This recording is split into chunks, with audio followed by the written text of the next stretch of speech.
Isa sa mga pagpapala na maaalala namin ay iminulat mo ang aming mata at binigyan niyo po kami ng hamon upang mabuhay ng punong-puno, masigla at may kahulugan.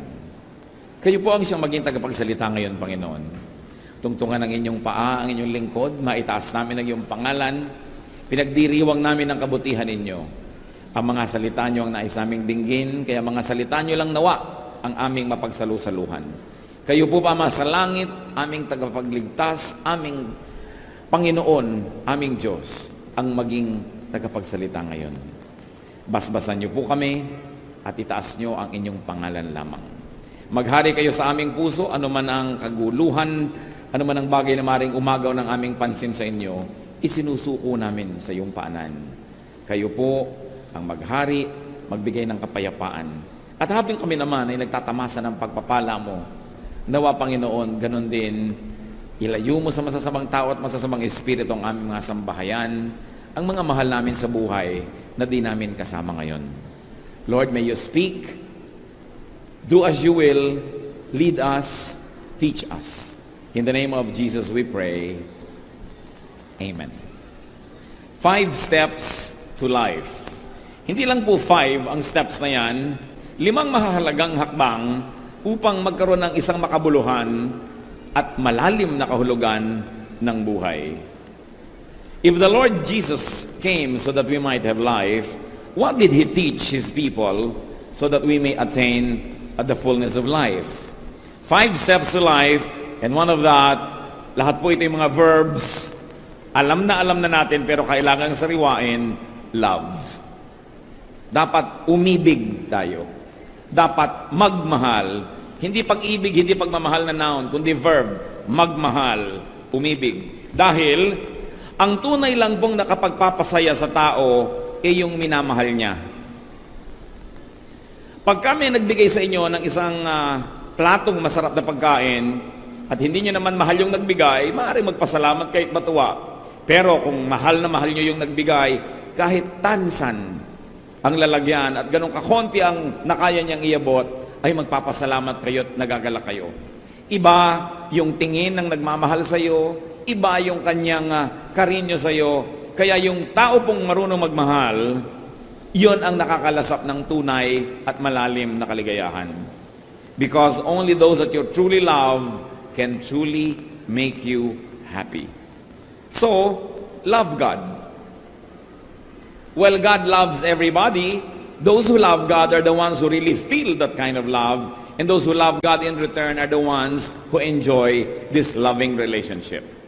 Mark 12:30, Jesus said, love the Lord your God with all your heart and with all your soul and with all your mind and with all your strength. Of course, this is a quotation which was very widely known even in the Old Testament. So love God. Love people. Mark 12:31, once more Jesus says, love your neighbor as yourself. Isa po itong hiwaga na parang going to the east by sailing west. That by loving people, by even giving sacrificially to people, that's when we attain the deep forms of happiness, therefore the deeper meaning of living. Those who love attain the highest level of life. No wonder God is described as God of love. Kaya po sinabi sa 1 Corinthians 13, and now these 3 things remain, faith, hope, love, but the greatest of these is love. Yun talaga ang pinakadakila. At kung tayo po hindi marunong magmahal sa ating kapwa, napakalaki ng pinto ang isinara natin, napapasukan sana ng makahulugang buhay, napapasukan sana ng maraming kulay, hugis, musika, ng buhay na punong-puno at makahulugan. Another verb, another step to life, give. Give to God. Mark 12:17, Jesus says, give to God what is God's. Give to people. Romans 12:13, share with God's people who are in need. So ito pong pagbibigay sa Diyos, sa ating kapwa, pinanggagalingan ito at pinagbabalungan ng napakalalim na uri ng kagalakan na yun lamang mga marunong magbigay na taos-puso ang nakababatid. Yung mga ibang hindi mapagbigay sa Diyos, sa kapwa, akala nila nakakalamang sila. Akala nila kawawa yung palabigay dahil laging nagsasakripisyo, laging nawawalan dahil nabibigay sa iba. Ang hindi po nila nababatid, may kaligayahan yon na yun lang talagang tunay na totoong mapagbigay ang nakakadama. So many people miss out on great happiness, on great meaning of life without even knowing it. So give to people you love. 1 Timothy 5:8, if anyone does not provide for his relatives, and especially for his immediate family, he has denied the faith and is worse than an unbeliever. So inaasahan, itinuturo na mamahalin at bibigyan natin ng maaari nating dapat ipagkaloob yung mga mahal natin sa buhay. But then also, we are not limited to that. Give to people you do not love. In fact, probably people you do not even like. Romans 12:20, if your enemy is hungry, feed him. If he is thirsty, give him something to drink. In doing this, you will heap burning coals on his head. Akala nung iba, sa paggawa ng mabuti, doon sa hindi gumagawa ng mabuti sa atin, doon sa mga kumakalaban sa atin, sabi, you will heap burning coals on his head. Na parang nilagyan mo ng baga na nag-aapoy at napakainit ang kanyang tuktok at tuloy nahirapan siya at naparusahan mo. Subalit kung titingnan po natin yung cultural significance ng kasabihang ito, sa Israel po noon ang lahat ng bahay dapat ay may apoy. Hindi dapat namamatay ang apoy dahil kung magluluto ka, wala namang posporo, hindi uso yon.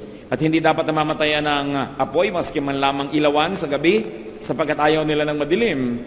Ngayon, kung namatay ang apoy at nawala ng apoy ang isang bahay, anong gagawin niya? Kakatok siya sa bahay-bahay, hihingi siya ng uling o kaya ay ng baga na mainit para maiwi niya sa kanila at yun ang pagsimula ng apoy niya na gagawin sa kanilang kalan. Kaya sabi, ang pagbibigay, maging doon sa iyong kaaway, ay parang ganito, you heap burning coals on people's head, not to torture them because you put the coal on a pot. Inilalagay naman niya sa isang palayok o isang sisidlan, kundi binibigyan mo siya muli ng pag-asa. Binibigyan mo sila ng tulong at binibigyan mo siya ng muling kahulugan ng buhay. At kung taglamig, ay binibigyan mo ng init ang kanyang buong tahanan. So hindi ito para manadista, kundi para tunay na maging matulungin. So we give to people that we love and we give to people that we do not love. Yun pong pagkakamal, pag-iingat at pag-iimpok para lang sa sarili at akala niya pag hindi siya nagbibigay at sinasarili niya ang kanyang pera, ang kanyang pagkain, ang kanyang kotse, ang kanyang bahay, akala niya lamang siya noon. Ang hindi niya alam, siya ang nawawalan. Because hoarding and keeping can be uncomfortable. Hoarding can be painful and even unhealthy. Ang katawan nga po natin, kailangang mag-discharge ng mga bodily wastes.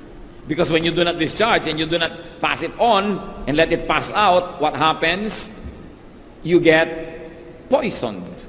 Kaya sabi sa Luke 12:15, watch out, be on your guard against all kinds of greed.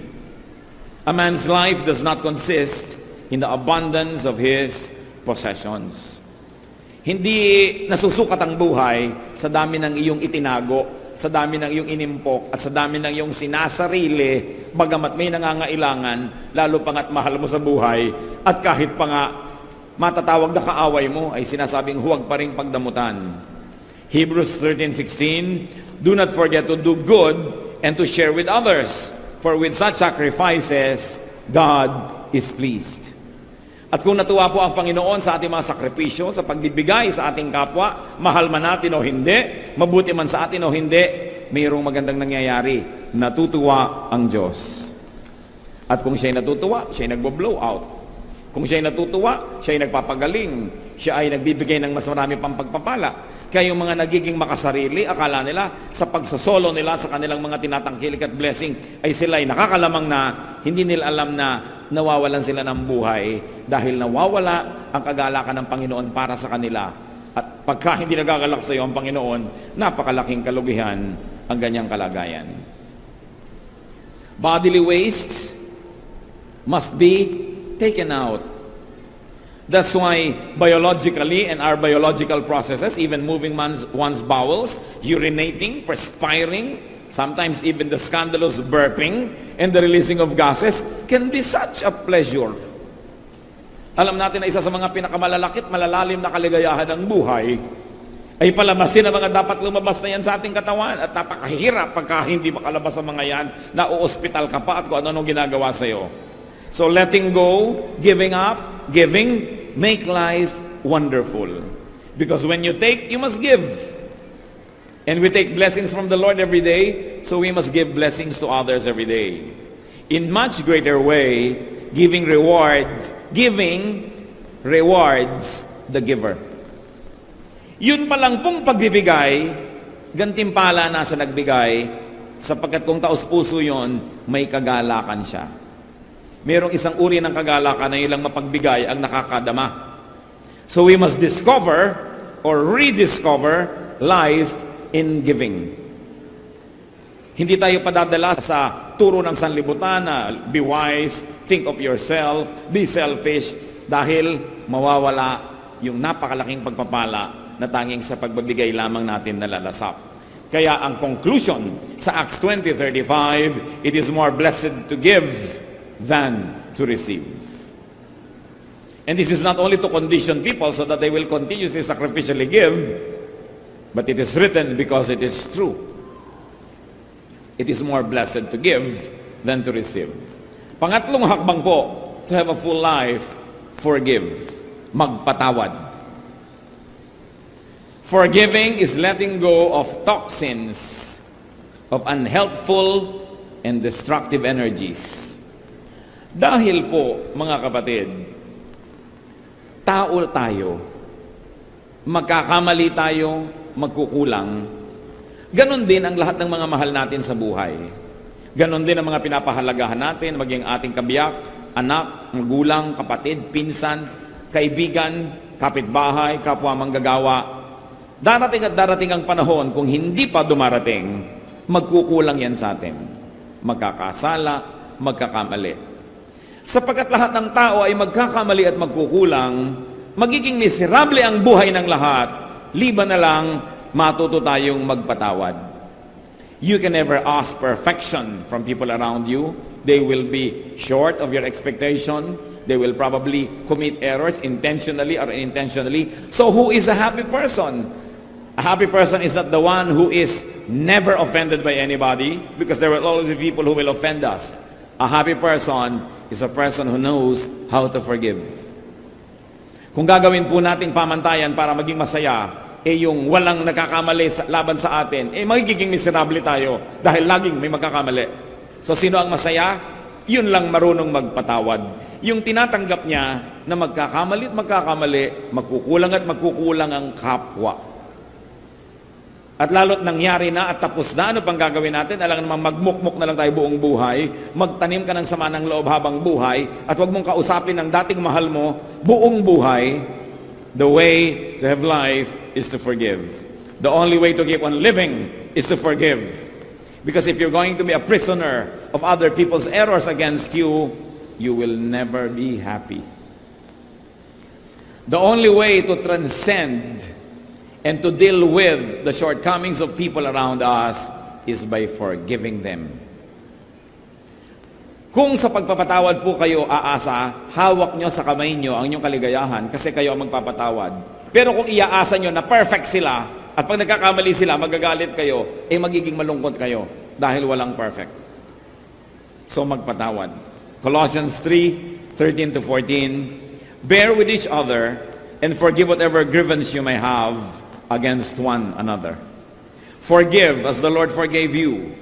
And over all these virtues, put on love, which binds them all together in perfect unity. Kaya talagang tama yung sabi ng isang awit, pag-ibig lang ang susi ng lahat. Kung tayo iibig, magmamahal, kakambal ang pagpapatawad. Kaya pag may ikinakasal po ako, madalas sinasabi ko, huwag lang kayong magsumpaan na magmamahalan. Magsumpaan din kayong magpapatawaran. Dahil baka nga hindi pa natatapos yung wedding ceremony, nagkakainisan na kayo. Pero habang kayo'y nagpapatawad, tuloy ang inyong pagiging mag-asawa. Kahit may nagkakamali, parehong nagkamali, pag nagpapatawad, tuloy. Sino po ang hindi nakakatuloy na relasyon? Yung hindi nagpapatawad. Pero pare-pareho lang na-offend, pare-pareho lang nadedesmaya, pare-pareho lang kung minsan nabibigo. Very important. Pang-apat po na hakbang para magkaroon ng sigla ang ating buhay, verb pa rin, fight. Not with your spouse, not with your parents, not with your brothers and sisters. Fight. Dedicate yourself to a great warfare. Dedicate yourself to wholesome, good, and sacred warfare. In other words, brothers and sisters, be at war with something bad. Go to war for something good. Isa po na naobserbahan ko sa buhay, yung mga taong pag tinanong mo, kumusta po? Eto, tinatamad. Eto, walang sigla. Eto, walang magawa. Itong mga taong to, walang giyera sa buhay. Kaya mahalaga may giyera kayo sa buhay. Even God is at war with evil. So the people of God must be at war. We must be at war with something bad. And we should go to war for something good. So dapat meron po tayong cause. Meron kayong isang adhikain. Meron kayong sinasalihang isang movement o isang bagay na nais baguhin ang mundo, ang buhay, o mga aspeto ng buhay. Like, gusto nyo bang masugpo? Halimbawa, yung pagtitinda ng sigarilyo sa mga kabataan. Gusto nyo bang masugpo ang pagtitinda ng drugs sa kahit kanino man? Isang cause yan. Gusto nyo bang linisin ang lahat ng ilog ng Pilipinas? Linisin ang Laguna de Bae? O kaya linisin ang ilog Pasig? Gusto nyo ba na arugain ang mga taong lansangan? O kaya ay wakasan ang trafficking of children and women? O kaya ay wakasan ang pagkalbo at walang haba sa pagsira sa ating kalikasan? Dapat may giyera kayo sa buhay. Kasi kung wala kayong giyera, araw-araw nagtataka kayo kung ba't kayo buhay. Dedicate yourself to a cause higher than yourself. Dedicate yourself to a cause higher than your daily existence. Ang buhay niyo po ba ay pumunta na sa level na araw-araw, ang iniisip niyo lang, ano kaya ang maiulam natin ngayong araw na to? Pagdating sa bahay, ano ang ulam? Ano kaya ang lulutuin natin ngayon? Pag yun na lang ng yun ang inyong iniisip, ibig sabihin, wala na kayong giyerang mas malaki pa kesa sa inyong pang-araw-araw na buhay. At mag-uumpisa na kayo na tamarin, humina, mawala ng sigla. Kita niyo po ang mga giyera ni Paul, Philippians 3:8. What is more, I consider everything a loss compared to the surpassing greatness of knowing Christ Jesus my Lord, for whose sake I have lost all things. I consider them rubbish that I may gain Christ. So pumili siya ng giyera niya. Anong giyera niya? To know the glory of Jesus. Ano po ang giyera niyo sa buhay, mga kapatid? To share the gospel, magandang giyera yan. To get ourselves corrected by the Spirit of God more and more, magandang giyera yan. Sapagkat, kung wala kayong malaking adhikain, higit na mas malaki sa ating pang-araw-araw na pamumuhay, higit na mas malaki kaysa ating mga pansariling mga kagustuhan, lahat ng maliliit na bagay, papalakihin ninyo. Ang mga mag-asawang nag-aaway dahil sa mga walang kakwenta-kwentang bagay, because there is no greater cause that binds them, that commands their energies and their dedication. And you know that in the absence of big things, small things become big to small minds. Pag wala na tayong malaking adhikain, pati maliliit na bagay, pinalalaki na tuloy natin at pinag-aawayan pa kuminsan ang mga walang kakwenta-kwenta. Life is not in being a slave of the insignificant. Hindi tayo dapat maging alipin ng mga walang kwenta, ng mga maliliit na bagay. Life is in keeping small things small. Kaya kailangan natin ng perspective. Kailangan merong malaking cause. Katulad na lang ng mga Kristiyano, ang cause natin, to win the world for Christ. So dapat marunong tayo magpasensyahan, magpatawaran at magtanggapan sa isa't isa kahit hindi tayo lagi nag-agree sa ating mga theology dahil may mas malaking cause to win the world for Christ. But people who forget that big cause get embroiled in tiny, little, insignificant, and sometimes very, very unimportant struggles, sadly, against each other. So, fight. Meron ba kayong giyera sa buhay? Kahit ano yon. Gusto niyo bang i-preserve ang lahat ng mga ancestral houses ng Pilipinas? O gusto niyo ba na ipaglaban ang karapatan ng mga api? O kaya linisin ang pamahalaan? Dapat meron tayong giyera. Hindi pwedeng wala kang pakialam, sapagkat ang pakikisangkot, ang pakikialam, ang siyang nagpapatibay, nagpapasigla ng ating buhay. And finally, another step to life, dream. Mangarap. Desire. Chase your rainbow. Ano po ang ibig sabihin ng buhay na parang wala ng kahulugan? What is a life that may be considered over? That is an unhappy life. That is not worth living anymore. It is a life with all its dreams, aspirations, and desires behind it. Ang buhay na wala ng katuturan ay yung buhay na ang lahat ng pangarap at hikain at minimithi ay tapos na at nasa likwaran na at nalampasan na. Wala ka na ngayong hinaharap. Hindi tayo dapat nauubusan ng hinahabol ng mga paru-paro, hinahabol ng mga pangarap, maski pa man tayo ay may edad na. Ano naman ang iintayin ninyo kung may edad na kayo, nakainin na lang tayo ng lupa? Habang nabubuhay pa tayo, meron pa tayo dapat mga pangarap, meron pa tayong mga gustong gawin, at meron pa tayong gustong ma-accomplish. Then and only then will life have meaning. Kaya marami po kuminsan sa mga taong may edad na, hindi pa dapat magkasakit, nagkakasakit. Hindi pa dapat humihina. Hindi pa dapat lumulungkot. At hindi pa dapat namamatay na tuloy dahil wala ng pangarap. Dream on, achieve. Hindi mo sasabihin, tapos na ako sa lahat, nagawa ko na lahat, tapos na ako lahat, pero buhay ka pa, alam ka naman nagkakamali ang Diyos. Meron ka pang katuturan at meron pang dapat gawin. Philippians 3:13-14, one thing I do, forgetting what is behind and straining toward what is ahead, I press on toward the goal. At ang sinabi naman nito ni Paul ay hindi na siya bata. Napakarami nang nagawa sa buhay at pwede na magpahinga. Pero sabi niya, one thing I do, nililimot ko na yan, tapos na. Hindi na ako nagdadramang bukid sa nangyari. Hindi ko na itinatanim pa yung mga sama ng loob na yan. Hindi ko na inuungkat-ungkat pa sa mahal ko sa buhay yung pagkakasala niya sa akin noong 1972. Hindi ko na pinanghihinayangan pa na hindi ako naging ganito, hindi ako naging ganon, hindi ako pinanganak na mayaman. Tapos na ang tapos. Pati ang mga kasalanan ko na natapos na, tapos na. Ang mahalaga sa akin, patuloy pa to run the race. Because at the end of the race is the Lord Jesus waiting for His people.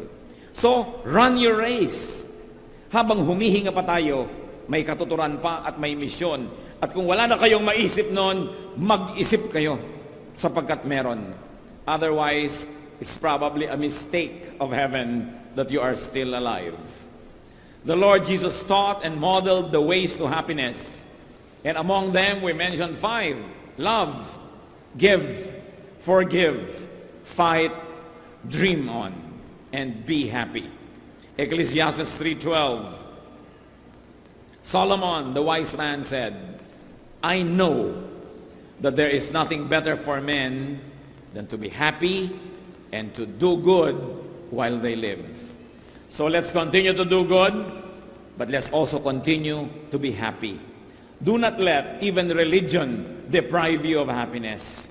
Do not be deceived into thinking that religiosity is only a matter of sacrifice, that is only a matter of not having a life. Because Jesus said, I came that they might have life and have it to the full. Panginoon, salamat sa inyo pong mga paalala sa amin. Salamat po sapagkat kayo ay mapagmahal, maalalahanin, at nais ko kami magkaroon ng buhay na matatag, masaya, at kung hindi man laging maginhawa, buhay na may katuturan, buhay na may misyon. Sa pagyuko namin sa iyong presensya, O Diyos, Suriin mo po ang aming puso. Nais din naming makisuri. Ipakita mo sa amin, Panginoon, kung masasabi namin ang buhay namin ay may katuturan, and it's exciting, and there is so much to do, o kaya masasabi namin ang buhay namin parang wala ng kahulugan, parang wala nang nangyayari, parang walang direksyon. Kung kayo, kapatid, kabilang doon sa pangalawang grupo, na masasabi niyong parang wala na akong direksyon, di ko malaman ang gagawin ko, parang walang excitement ang buhay, nais kong manalangin para sa inyo.